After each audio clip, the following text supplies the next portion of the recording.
8 مارچ کو یوم خواتین منایا جاتا ہے. میں یوم خواتین کا مخالف نہیں ہوں. خاتون کے حقوق دینے کی بات کی جائے تو میں اس کے حق میں ہوں کہ حقوق دینے چاہیے. جو معاشرہ خاتون کے حق کھاتا ہے یہ بے غیرتی کا معاشرہ ہے، غیرت مندی کا معاشرہ نہیں ہے. میں غیرت مند اس مرد کو نہیں سمجھتا جس کے ظلم اور زیادتی کی وجہ سے صنف نازک کی آنکھ میں آنسو آئے.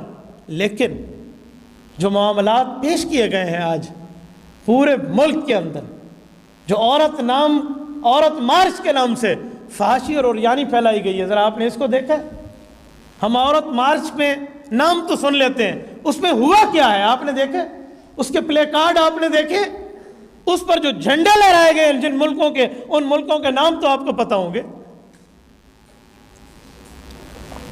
فرانس کا جھنڈا اٹھا کر پاکستان میں لہرایا گیا. کیوں؟ آپ کو پتہ ہے نا فرانس کے ساتھ پوری دنیا کے مسلمانوں کا بائیکاٹ چل رہا ہے کہ انہوں نے رسول اللہ صلی اللہ علیہ وسلم کے کارٹون بنائے ہیں، حضور پاک علیہ السلام کے خاکے بنائے ہیں، ہم ٹوٹل کے پمپ سے پیٹرول نہیں ڈلواتے.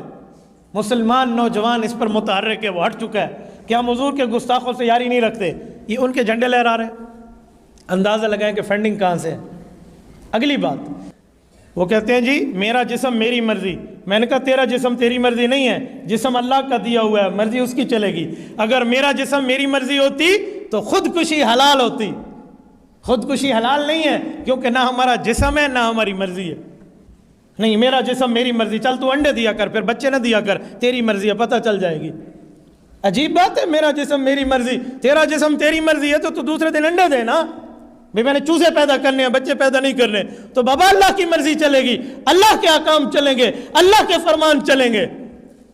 اس خاتون کی عزت یار سیدہ فاطمہ الزہرا رضی اللہ تعالی عنہا، کیا فرمایا تھا پیغمبر علیہ السلام کی بیٹی نے کہ میرا جنازہ دن کو جائے.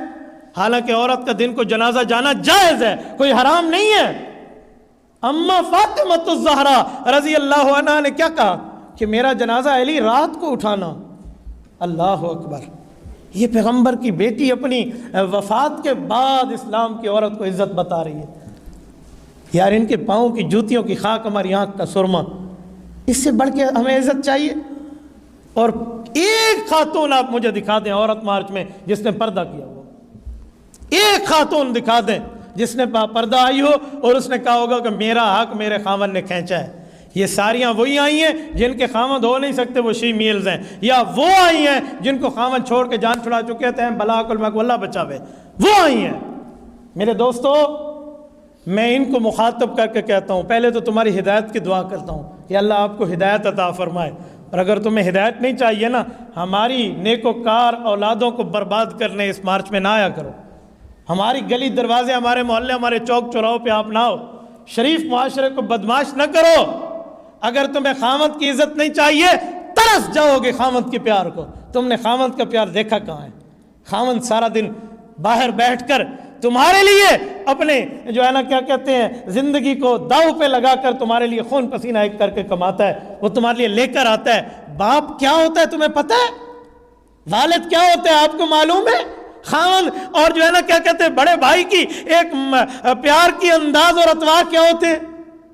تم نے میرا جسم میری مرضی کے نام لے کر کیا سے کیا کر دیا.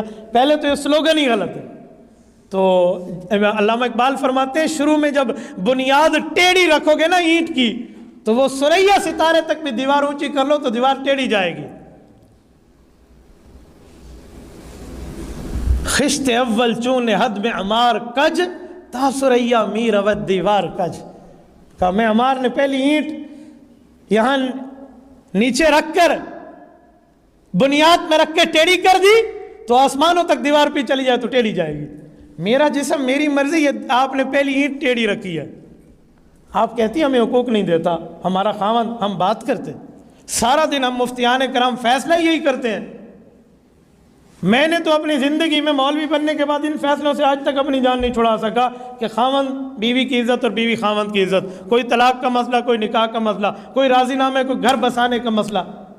سارا دن اسی پر بات ہو رہی ہے. یہ کیا بات ہو رہی ہے؟ عدالتوں میں یہی چل رہا ہے، پنچایت میں یہی چل رہا ہے، جرگوں میں یہی چل رہا ہے. تو یہ تو سمجھانے کے لیے سلجھاؤ پیدا کیا جا رہا ہے. آپ اس سلجھاؤ کو الجھاؤ کے چکر میں لاتی ہیں اور آپ اس بنیاد پر. میں حیران ہوں، ایک خاتون انٹرویو دے رہی ہے، میں نے خود سنے اپنی کانوں سے.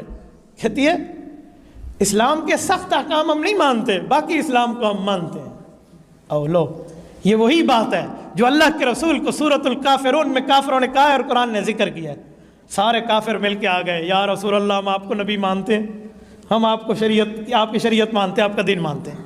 ایک کام کریں گے، پورے 1 سال ہم آپ کے اللہ کی عبادت کریں گے، 1 سال اللہ کو سجدہ کریں گے، 1 سال اللہ کی نماز پڑھیں گے۔ جب اگلا سال آئے گا تو آپ ہمارے بتوں کی بات مانیں گے، جب اگلا سال آئے گا آپ ہمارے معبودان باطلہ پر سجدہ کریں گے، اور 1 سال روزے آئیں گے تو ہم روزے رکھ دیں گے، اگر 1 سال اگلا آئے گا تو آپ روزے چھوڑ دیں گے، ہمیں زکوٰۃ دینی پڑی اس سال میں ہم زکوٰۃ دیں گے، اگلا سال ہے تو چھوڑ دیں گے، 1 سال بت مانیں گے، 1 سال اللہ مانیں گے، چلو معاملہ 50-50 ہو گیا۔